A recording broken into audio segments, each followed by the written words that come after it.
Welcome, magandang gabi, magandang hapon, magandang umaga sa lahat ng mga viewers ng Proyekto Pilipino. Ako po si Leloy Claudio. Ngayon marami na tayo na pag-usapan tungkol sa ekonomiya ng Pilipinas, lalo na when we talked about charter change. But one topic that I think we really haven't discussed too much on the show, which is very close to my heart, is yung topic ng employment. What does it mean to have dignified employment? Ano bang ibig sabihin pag sinasabi natin kailangan lahat ng Pilipino merong maganda at mabuting trabaho para sa kanila at para sa kanilang mga minamahal sa buhay?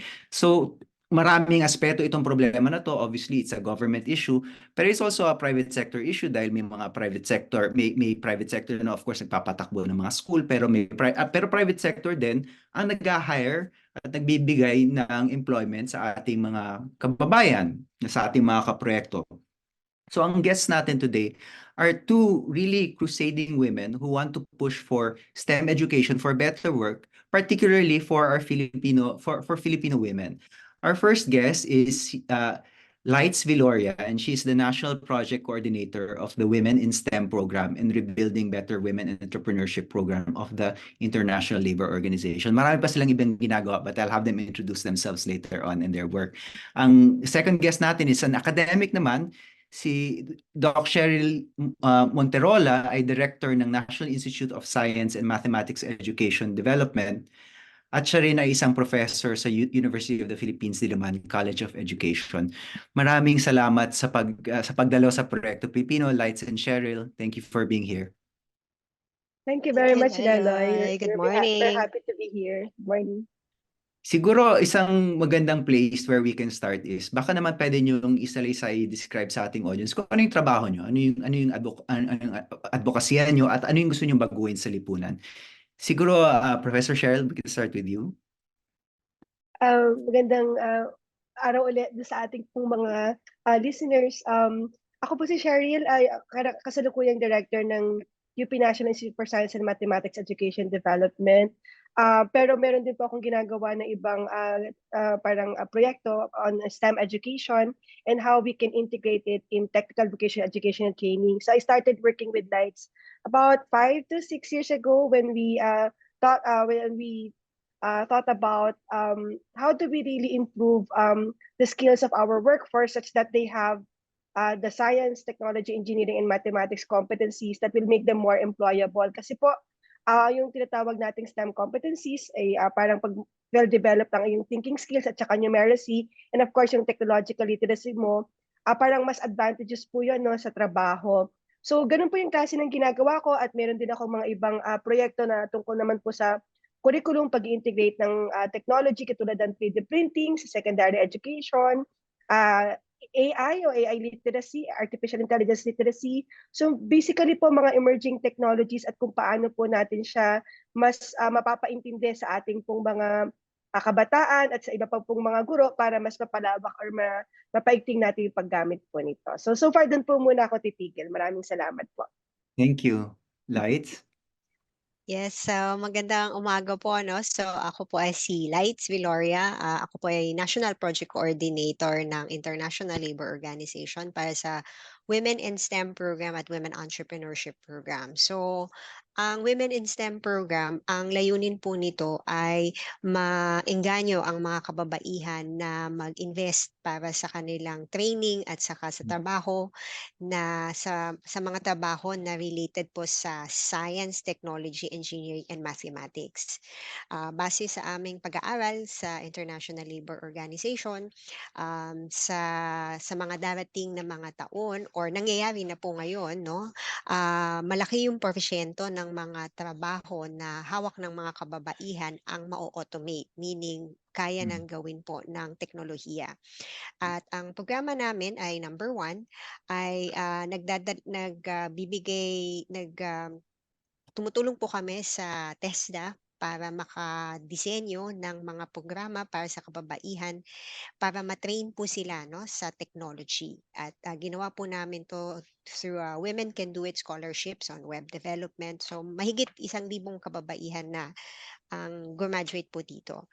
Pangalawa, gaya ng nasabi ni Doc Cheryl, no, we are also working with TESDA on designing curriculum at saka training programs kung saan ay nagfo-focus po tayo sa STEM skills, no? Dahil ito na po yung kailangan na skills para sa trabaho ng future of work, no? At kailangan ngayon pa lang, no? Or baka dapat kahapon pa, parang gano'n, no? Na pinaghandaan na po natin yung ating curriculum para sa ating mga manggagawa na papasok sa future of work. So, doon po muna ako dinihinto kasi malaki-laki yung programa. Okay. Actually, pwede ba ako magsimula sa medyo personal? Kasi mukhang mapusok kayo at meron talaga kayong passion sa ginagawa nyo. I'm always curious when people are activists or when people are advocates, saan ang gagaling yung passion nila? Why are you so passionate about this, about STEM education in the Philippines? Ikaw muna, Cheryl, o? Siguro ako po magsisimula ako na I graduated top of my class sa high school, pero parang naririnig ko sa mga teachers ko dati na parang, oh, bakit eduk lang? Bakit ganun yung Mm. kukunin mo, no? Pero at the time, no, parang I encountered an editorial about Philippines needing quality teachers. And since magaling ako talaga sa STEM, no, sa physics noon, I was best in physics in high school. So parang naka-decide na ako as early as parang high school na mag-physics major ako sa college. And then I did that, no? So nag-major ako ng physics, undergrad, master's, PhD.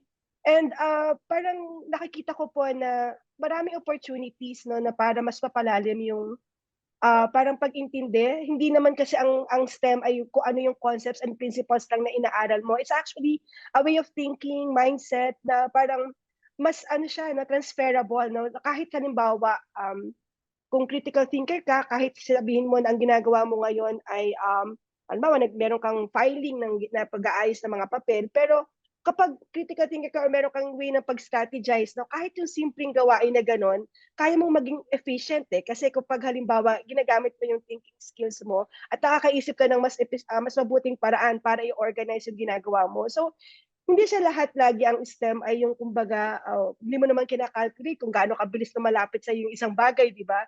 Pero yung way of thinking, na yung thinking skills nagiging parang inherent sa iyo dahil dun sa thinking processes na dine-develop ng STEM.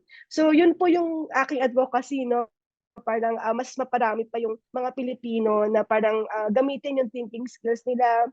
Alam ko mahilig tayo sa entertainment, pero yung thinking, no, as a way of life, yun yung sana makita po natin, at maging ano tayo, parang critical, mas mapag-isip, mas discerning sa mga ginagawa natin. Hindi lang syempre para sa sarili, kundi para lalo na sa bayan. Yun po.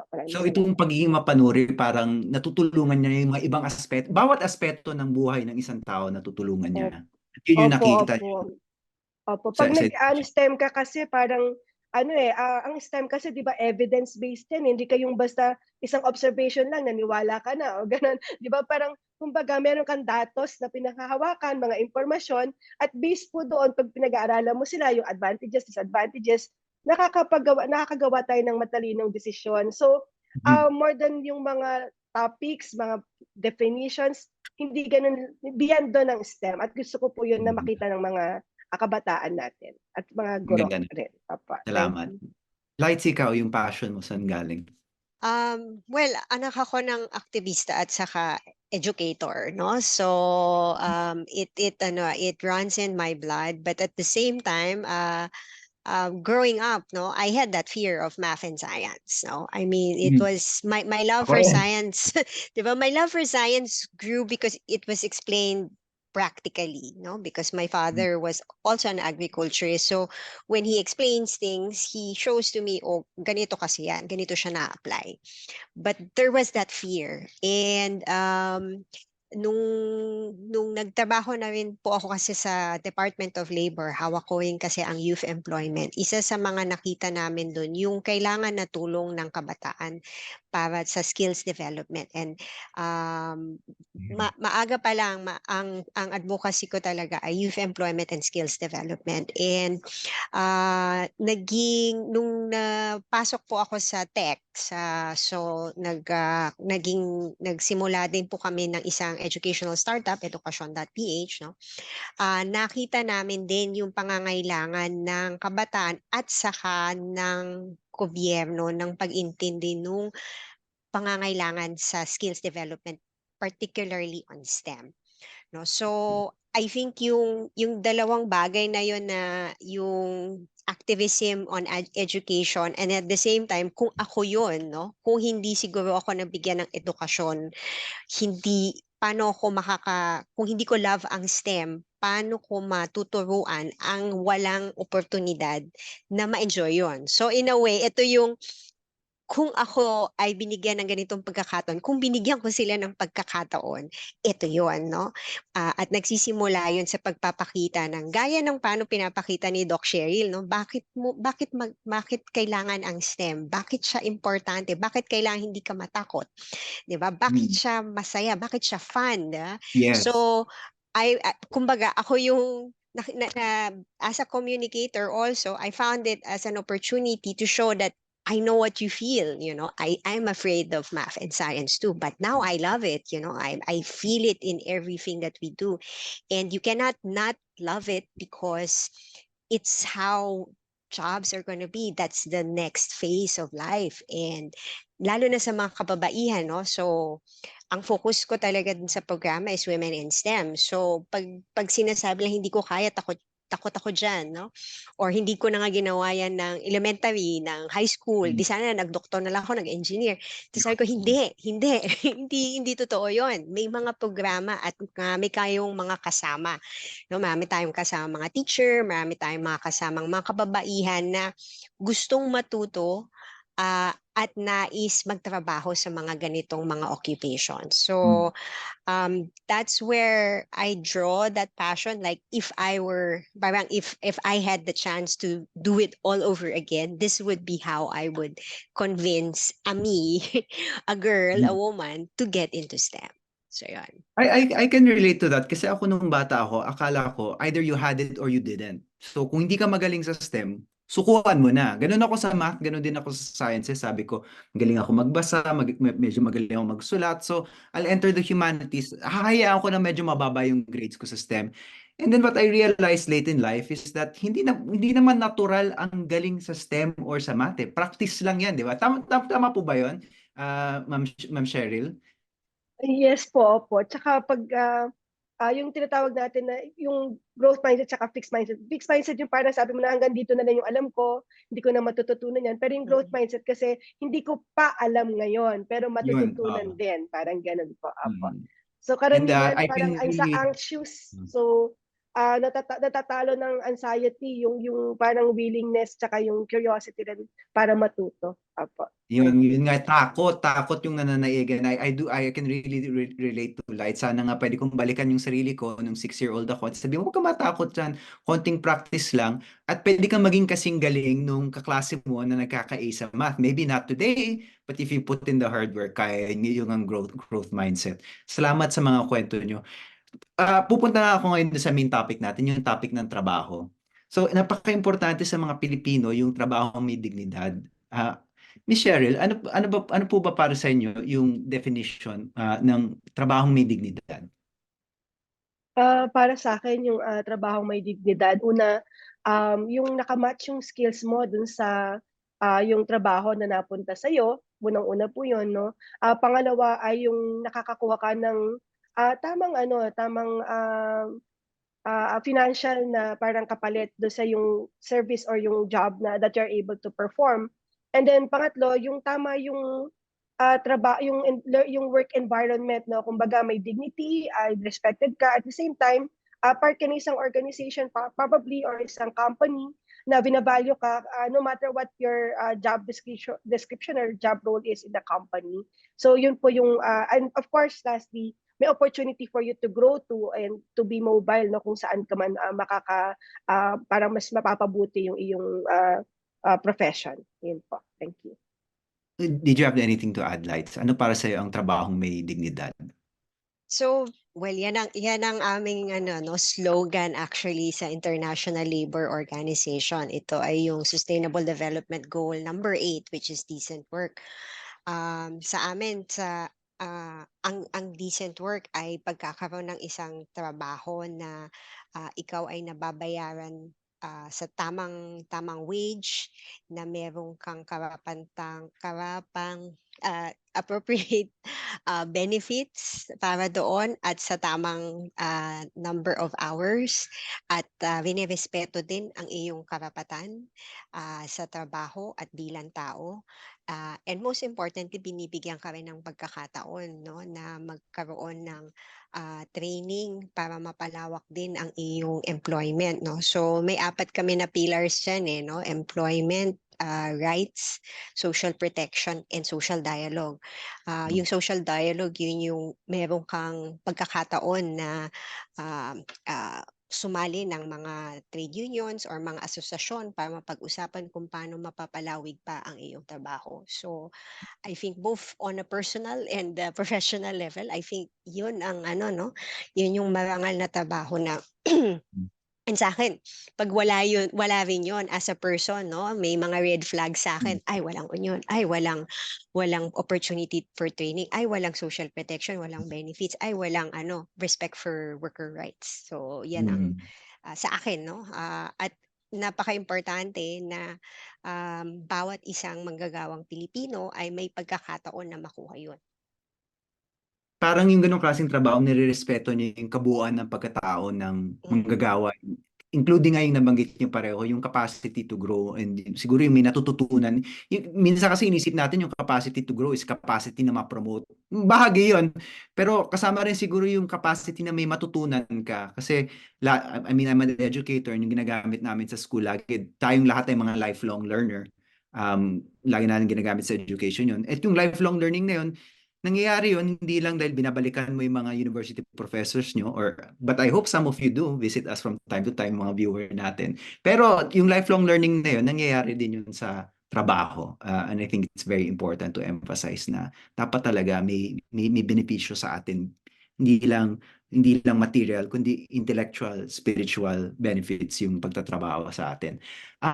So na-define na natin yung marangal na trabaho, no? Ano yung mga balakid dito, Cheryl, sa Pilipinas? Bakit nagkukulang tayo diyan sa marangal na trabaho? Una po, may mga job openings tayo pero kung halimbawa wala naman yung sapat na training or background yung na para may hire, isa yan sa possible na problem. So halimbawa kung mataas ang job opening pero wala nakakamit ng requirements na yon, sa isa po yon. Pangalawa naman po ay kung madaming opening pero mababa yung parang kumbaga talagang yung entry level ano, pero tapos mababa rin yung base na salary. So, Mm. kumbaga, puwede naman na pagka gano'n po marami ang supply natin, so overqualified naman tapos mababa naman ang salary. So, yun yung mga nakikita ko na ano po, and then, kapag nandun ka naman na, puwedeng halimbawa, masyadong I'm not saying everybody na parang let's say kung masyadong profit driven or profit oriented, tapos more of parang cutting corners, let's say kung hindi gaano nagse-send ng training dahil iniisip na kung mag-i-invest ako mag-train yan, aalis din, parang gano'n. So yun yung mga nakikita ko siguro na mga balakid natin sa ano, yung tinatawag natin nga na decent work or marangal na trabaho po. Thank you. Lights? May mga ay dagdag? oo, malaking bagay talaga um, yung sa bawat isang ano 'no, sa bawat isang manggagawa na meron siya nung tamang skills 'no. Mm. Kasi kung kahit na gustong-gusto niya magtrabaho pero kulang yung skills niya para dun sa available Mhm. na trabaho, nahihirapan talaga siyang makahanap ng trabaho na angkop dun sa kanyang skills 'no. At the same time 'no, nagiging ano siya, nagiging paraan din siya 'no na na on the other side 'no, dun sa mga employer 'di ba, dahil ganito lang yung kaya mo, so ganito lang din yung binibigay nila 'no. Yung pagbibigay din ng tamang, wage at saka tamang benepisyo, no? Minsan kulang din yung kaalaman nila na ano ba yung dapat na ibigay, no? So it goes both ways eh. Kailangan alam ng employer, kailangan din alam ng manggagawa, no? Ano yung tamang, ano yung sapat na wage at sapat na benepisyo para dun sa manggagawa. At saka yung sapat na support ng training, no? So kaya sa amin, no, kaya importante sa amin talaga, no, na lalo sa area ng skills development, it gives you a better bargaining opportunity, no, bargaining opportunity to get a better job, but at the same time to advance dun sa trabaho mo, no. And sa dami natin na naghahanap ng trabaho, no, so ang labanan talaga ay sa skills, no.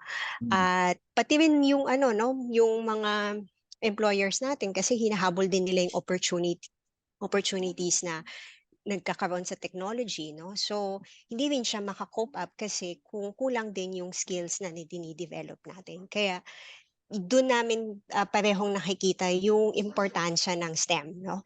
Na mapa-technician ka o mapa-engineer ka, no? Kaya mong sumabay doon sa bilis ng teknolohiya, no? Lalo na ngayon ang bilis-bilis tapos nitong pandemic, lalong bumilis yung palit ng ano, no, palit ng skills, no.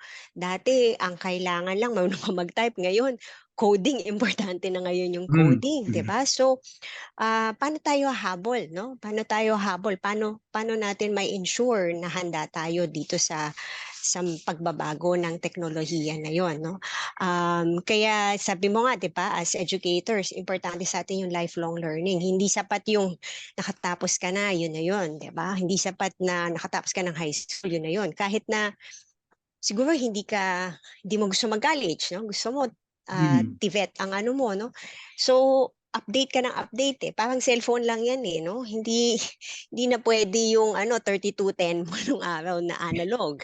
Oy, Hindi na, hindi na naaalala ng ilang viewers natin oo, yun, ha? hindi na pwede yung telepono na dekordon, di ba? Pwede Hindi mas na yun, lalo na yun. wala na yun, di ba? So, pag nagtingin ka na sa smartphone, wala na, 'di ba? So, yan lagi ang pag-describe ko sa ano eh, sa upskilling, no? Parang cellphone lang yan eh, update tayo ng update ng iba't ibang accessories para ano tayo, in demand at saka nakakasabay tayo sa palit ng teknolohiya. Nabanggit ni Cheryl kanina yung AI. And gusto ko sanang pasukin to because mukhang issue ito, concern ito, lalo na dito sa issue ng upskilling. Kasi minsan, wala, hindi na ako eksperto, pero minsan kinakausap ko si ChatGPT. At pag sumasagot siya, nai-imagine ko, naku, baka at one point yung call center na tinatawagan ko, hindi na Pilipino yung sasagot, kundi si ChatGPT na dahil karamihan ng mga tanong ko na minsan pwede ko itanong sa call center, nasasagot na niya. So, kinabahan ako. And I guess tama ba yung assessment ko na ito nakakatakot to para sa ating BPO industry? Ah, possible po siya 'no, kasi halimbawa lalo na kung mga ano yung frequently asked questions tapos meron ng Oo. parang template 'no, so merong puwedeng i-prepare na. Tapos po kasi dahil text 'yan, meron na tayong mga AI platform na ngayon na from text to speech. So naka-record na rin na parang may nagsasalita tapos puwede mo ding piliin kung ano ba ang tono or kung ano ba yung, person, parang ano ang accent, ganyan. So mapipili niyo na po siya. So possible po siya 'no, kaya lang ang idea nga lang nun ay, kapag mas komplikado na ang tanong, yun yung magkakaroon na makikita mo na na kailangan i-redirect halimbawa sa isang mismong customer service attendant or personnel, parang gano'n po. Pero, malaki yung parang malaki yung threat ng AI, pero ang sinasabi naman po natin diyan ay marami din na opportunities at i-o-open up na jobs ang AI 'no. Kasi halimbawa yung prompt engineering, kasi po 'pag tama yung mga ini-input mo na mga questions or prompts para mag-generate siya ng output, mas, kumbaga po maganda yung magiging output. Yung quality kasi ng output dependent sa prompts, opo. So, ano lang So balanse paano lang, natin, opo. yeah, nabanggit nyo, and either one of you can answer this. Na parang AI, on the one hand, parang threat siya, but on the other hand, pwede natin siyang gamitin to our advantage. Paano natin siya magagamit to our advantage para mas marami magkatrabaho ang Pilipino? So, hindi totoo yung doomsday scenario na sinasabi ng mga tao na mawawalan na tayo ng trabaho kasi puro robot na yung gagawa ng trabaho natin. Pwede natin gamitin yung mga robot para magkaroon ng trabaho. Yung ba yung sinasabi niyo? Oo, nag-e-enhance kasi ang technology through time, no? I was reading this book, ano, Power and Progress ni Acemoglu, and they actually wrote all the technologies that has come through time. Yung, for example, the automobile, the cotton gin, the computers, kaya na through time, uh, every point of our history, we would get scared na, oh, this new technology will replace us. No? But Mhm. it actually only enhanced work. No, it enhanced work. It made work faster. So Mm. actually, ang question nga dyan, ang nagiging debate dyan, sa technology ba na yan, tumataas ba ang quality ng trabaho? Tumataas ba ang sweldo? No? Mhm. Kasi oo, oh, may AI ka, dinagdag mo siya sa skill mo, 'di ba? So okay, nag-AI ka, pero hindi siya necessarily tumaas ang sweldo mo, 'di ba? Dahil meron ka Mhm. man AI. Napadali, no? Napadali yung trabaho mo. Yun. Oo. So, yun din, no? Yun din yung challenge ng mas mabilis nating nagagawa gaya nito, tong Zoom, no? O hindi na pala tayo kailangan mag-commute, 'di ba? Kasi mag-o-online lang tayo. Pero ah hindi dumagdag ang sweldo natin dahil nagzo-Zoom tayo, no? Nagkaroon pa tayo ng mas maraming oportunidad na makapunta ng iba't ibang meetings sa malikling panahon, 'di ba? So, ang challenge actually ngayon sa technology is sabi nila, yung creators actually ang lumalaki yung income. Pero yung mismong gumagawa, manggagawa, ano lang, nadadagdagan yung trabaho niya kasi dumadami yung magagawa niya, 'di ba? Through technology. So imbis na ang tagal-tagal mong gumagawa ng PowerPoint, na makikita mo na doon sa Microsoft, 'di ba? Through AI, marami ka ng template, so pipiliin mo na 'yon. So Mhm. nahalo na niya eh. So Okay. I think which is also why in terms of upskilling, no, or reskilling, we shouldn't also only look at I should learn that technology, no. I should learn Mhm. to design a new technology. You don't Mhm. just operate it. You have to be the one to design it, to create it, diba? So, Mhm. yung mga gumawa ng mga bagong teknolohiya na to, sila yung tumataas ang income, right? But I see. one thing you worry about is lumalaki din yung gap between Mhm. those who are just using the technology versus the ones who are creating and designing it. And that's why STEM is also important. No? How do we create technologies that will make lives better, no? That will enable people to have better lives. And I think yun ang magandang challenge sa atin sa Pilipinas, no? Dapat designers din tayo ng technology. Designers Mhm. tayo nito para we set the tone on how the technology is used rather than we are just following. No? We are just learning and then we follow based on that technology. So yung STEM na gusto nyo, hindi yung dekwadradong klaseng STEM na marunong ka lang mag-execute. Gusto nyo yung STEM na creative. 'Di ba? Kasi to design, you need to be creative. How do we infuse creativity into STEM para matap natin itong juices ng ating mga kaproyekto, mga kapwa natin Pilipino? Siguro ako magkwento lang ako dun 'no, kasi yan isang ginagawa namin. Basically, we use design thinking 'no, para dun sa develop ng mga innovation. Pero ang idea nito ay kumbaga iniintindi muna namin kung ano yung kailangan ng isang let's say ang aming end user ay teachers, or let's say ang end user namin ay kabataan o kaya ang end user namin community. So tinintindi muna kung ano yung context, and then based dun 'no, ano yung, problem na kinakaharap nila and ano yung possible na solution namin na makikita. Now, yung Okay. solutions ngayon para mag-generate ka ng ideas, no? Kasi ang ano ng creativity, isang component ng creativity is being able to offer alternatives, di po ba? Parang ganon. And then, of Mhm. course, yung novel ideas mo. So, pwede ka mag-start ng, okay, sa isang community na merong similar na profile, para sa ganitong class, similar na problem, ito yung kanilang solution. So, parang meron tayong tinatawag na design peg po. And then, based doon, ano yung mag-work sa context natin, ano yung mag-work dito sa atin, ano. So, iti-tweak natin ngayon yung design na yun. So, possible na let's say kung hahaluan siya ng technology, so puwede rin. So, just to cite an example, sa isang innovation program na ginawa namin sa Sorsogon 'no, involving senior high school students, ang na-observe kasi ng mga estudyante doon ay parang yung tungkol sa irrigation system nila na parang either 'pag di mo siya namo-monitor mafla-flood yung pananim. Kapagka naman ay, masyadong mababa, so matutuyo naman. So, what they did was to actually install sensors, para sa gano'n, and then yung sensor na yun nagko-communicate, parang, nade-detect niya yung level ng water, and then, yung sensor din na yun ay parang merong automatic na communication, let's say dun sa, agriculture office ng munisipyo, and then magse-send ng message doon sa farmer. So, yung gano'n pong klase na, I know that is school-based, but there are other, STEM innovation programs na kahit hindi po naman nakabase ka sa school ay parang magagamit mo pa rin para makapag-create ka ng innovation. Yun po. Thank you. Ayun. So far we've looked at yung importance of STEM pag naghahanap tayo ng trabaho, kailangan may STEM skills. Mas pangalatin din natin yung halaga ng creative approach to STEM. Pupunta naman ako dun sa issue ng kababaihan sa STEM kasi nabanggit nyo nga na napaka-importante sa inyo yung women in STEM. Why is it so important to focus on STEM education for our women, mga kababaihang Pilipino? Yeah, well, number one, well, the literature will say sabi nila, yung stereotypes, no?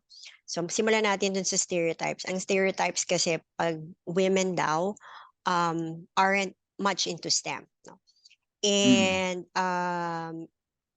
they would say, di ba, the men are for science and the women are for the arts, no, or for the humanities, no. And that's one thing, no. But if you look also at what's happening dun sa trends in terms of jobs, no. So we had an ILO study wherein we found, I think this was in 2016, no, on the impact of automation on jobs. And one of the findings there was that the jobs that women were holding were the ones which were most likely to be automated. And these Yeah. jobs are basically STEM related jobs. What No? kind So, of, specifically, ano itong mga trabahong to? so for the Philippines, for instance, it was in the BPO sector, no? So, for instance, customer service, no? So, ramdam na natin yan ngayon, di ba? Bihira na ngayon ang sumasagot sa customer service. Usually, it's the chatbots doing that already, no? And even the ano, no, sa QA, yung technical customer service, it's usually the men, not the women, no. And because of that, we wanted to make sure, no, na hindi bumaba yung participation rate ng women sa labor Tama. force natin. Tama. Particularly for the jobs that require STEM skills, no. And when we say STEM skills, it's not just, being good at physics, but there are really core STEM skills like numeracy, no, yung comfortability mo on numbers, critical thinking, problem solving, no, creative thinking. And as we go along kasi, these jobs would require those higher level thinking skills already. Kasi pwede mo nang i-Google, di ba? Pwede mo nang i-Google. Pag pumunta ka dun sa trabaho, you're really solving problems. How to make things better, how to make things more efficient. So, Tama. kaya yung sa Women in STEM program, sabi namin, kailangan nating makumbinsi ang mga kababaihan na mag-invest sa training, no? And kaya nung unang scholarship namin, no, yung Women Can Do It scholarship, nung una walang nag-a-apply. So it was for web development, game development, animation. So these were skills identified ng BPO sector kasi yun yung una namin, kasi sabi, base sa study namin, sila yung unang vulnerable, no? Tapos, we had to reframe how we showed women na ito para sa inyo to, ito magugustuhan ninyo to, no? So we had to speak the language of women, no? So we had to promote in organizations where maraming kababaihan kasi hindi sa kanila normal at that time. So this was in 2017, 2018. So napansin namin, no, nung as we did it every year, pag pinopromote mo talaga sa kababayan at alam mo na ito ay isang safe space, no, maraming kababaihan ang pumupunta dito, no. So medyo inaano natin ang social norms na traditionally panglalaki ang IT, no. Ibig mo sabihin parang deterrent 'yun kung papasok ka sa isang larangan ta's alam mong puro lalaki do'n, parang magdadalawang isip ka na Oo, pumasok. kasi parang, uy, ako lang ang nandito. Uy, wala Oo. akong mga friends dito, 'di ba? So Mm. nagiging deterrent 'yun na this is not the traditional occupation kung saan ang mga kababaihan. So ang tawag natin diyan yung mga non-traditional occupations sa STEM, no? So we're actually trying to change social norms, or actually we are also just informing them that there are more opportunities that they can avail of here, 'di ba? So kaya nung unang mga taon ng programa, talagang pina-package namin, eto pang babae, eto puro babae lang ang pwede dito. So may mga lalaking nagsabi, pwede ba kami mag-apply? Unfair. Kaya hindi, binibigyan natin ng pagkakataon ang mga kababaihan sa programa to, no? So from 30% na sa klase sa web development na babae, naging 100%. Until it was something that Wow. they were already looking forward to, no? So it really is about the information available on career opportunities in STEM for women, because there are opportunities out there, and women should looking into these opportunities, because this is where the future of work is already going. So the more women we get to have there, the more diverse also the workplaces are, right? Especially if you have 50% women, you're losing that opportunity to tap into the 50% of the population if they're not participating, especially in STEM, which is it's an industry which requires a lot of problem solving, that requires a lot of diverse opinions, diba? And a lot of people participating and sharing their insights. So that's also part of an innovative workplace. No? Alam kong, hindi kayo mga ekonomista, pero of course may economic angle din dito na kung walang economic activity, walang trabaho, at kung walang economic activity, walang trabaho that pays well. So important pa rin yung growth. Ano naman ang kontribusyon ng STEM doon sa economic growth? At meron ba kayong alam na pag-aaral na the more STEM investment a country makes, tumataas yung investment ng mga foreign company dun sa country? Like, in other words, is logical ba na sabihin na pag mag-invest tayo sa STEM, mas tataas yung likelihood na mas maraming foreign company na mag-i-invest sa ating bayan at gagawa ng trabaho sa atin? Would you know? Actually, ang mga if you look at the other parang economic agenda across the world, they would always, tie it up to developing human capacity for science, technology, engineering, and mathematics. So STEM talaga yung nakikita nilang vehicle to sustain whatever economic growth that you have. Because if you have, a critical mass of STEM capable workers, that's how you maintain your competitiveness economically. In Mm. fact, in particular, no, just to cite an example, yung numeracy, there was a study done by World Bank in 2017 for the Philippine labor market. They said that if there is even one standard deviation increase in the numeracy of the Filipino workforce, that translates to about 7.5% likelihood of getting employment. So, Wow. numeracy pa lang po yung aspect na yun. How much more yung other natin na thinking skills. So, yeah, the more we have STEM capable workers, mas secured po ang economy natin. Opo. So parang may element dito ng if you build it, they will come. Na parang build the STEM capacity and then people will take notice. And then of course, yung productivity natin tataas din, and that of course feeds the kind of economic growth. So parang may chicken and egg dito, yung parang STEM feeds the economic growth feeds the STEM, and we should intervene on those various levels. Ganun yung reading ko dito eh. Yeah, Tama ba? kasi Tama ba to look at it that oo, way? kasi Yes po. if you think about it, the level of STEM skills in a country will also, it is a showing of the level of innovation, no, of that Mhm. country. If we are able to develop new technologies, if we are able to develop that skill force, no, that is, that can easily adapt to the changing technologies. So tama ka, no, productivity does increase. So if we are only dependent on what investors bring rather than they wanting to invest in the technologies that we have, that we create, diba? So hindi tayo dependent doon, no? And that's why, when you also look at STEM from an entrepreneurship level, no? If you're using STEM to design new products, you ano new, for instance, new automobiles, new food technologies, no?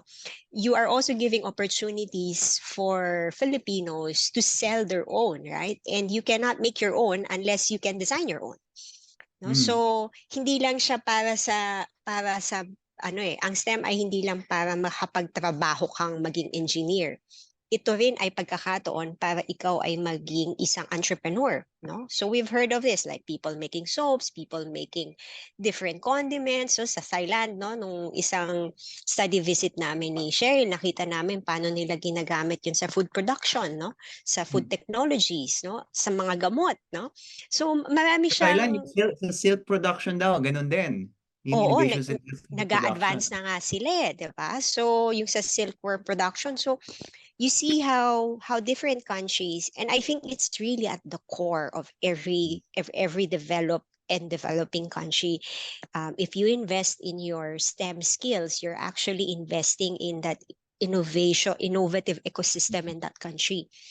And whether you want to work in you want to be a individual contributor, or you want to be a manager, both will need a level of STEM skills for you to be able to thrive in that industry. Yeah, that's a great point, no? Kasi we tend to think of puro knowledge work lang ng knowledge work. And of course, knowledge work is important, but wealthy countries also make a lot of things and sell a lot of things. And pagdating sa manufacturing natin, nothing beats a society that knows how to make things. At STEM yun. Mhm. STEM pa rin yun ultimately. Um, Sana, one day there will be more world famous Filipino exports na merong mga brand na pag nakita in Europe or in the States, alam nila, yung brand na yan, Pilipino yan. May tatak Pilipino yan at product yan ng Filipino innovation. This is really my hope for our country na we can hold our heads high dahil meron tayong ganung level of innovation, not just in knowledge work, not just in service work, but even in manufacturing. And actually, ang dami pa natin pwedeng pag-usapan, but I think this is a good place to end. I'm going to ask you to maybe just final thoughts, and if there's one idea that you want to leave our listeners and viewer with, ano yon, Cheryl? Ako for me, no, kasi alam ko yung mga viewers natin ay lalo na yung mga kabataan, what will really help you thrive, no, navigating the future that's uncertain and so on. If there's one, let's say, skill that you need to have, no, yung tinatawag na curiosity, lifelong learning, yung dalawang yan, ano, and yung of course growth mindset, magkakadikit yan, tatlo na yan. Because if you for example, if you do not know it now, but if you have the appetite to learn, you'll be able to learn, you'll be able to skill up and so on, and you'll be able to move, no, whatever, let's see, whatever emerging technologies that will be, let's see, unfamiliar to you, but if you have the curiosity, the appetite for learning, the willingness to learn, and of openness to learning, you'll be able to make it. So it will take you very far, and you'll be able to succeed, no matter what career that may be. So that's what I want to leave you. Thank Thank you. you, Cheryl. That's a great thing to leave us with, yung unique skills na maiambag mo sa lipunan? Lights? Siguro, well, especially for the for the moms who are listening, no, parents, um, something to think about, no, especially for where their kids are investing their careers, no. Both for parents and for young people, to not be afraid of STEM, make it make it normal. Studies actually show that once you start the fear for STEM, you stop learning, no? And it's that openness and excitement for STEM on what STEM can actually do for you, for your skills and your self-development. No? Knowing that and appreciating that can actually take you so far, especially in terms of how technology is changing, no? Their climate change, demographic shifts. Your STEM foundations will support you even as jobs will change.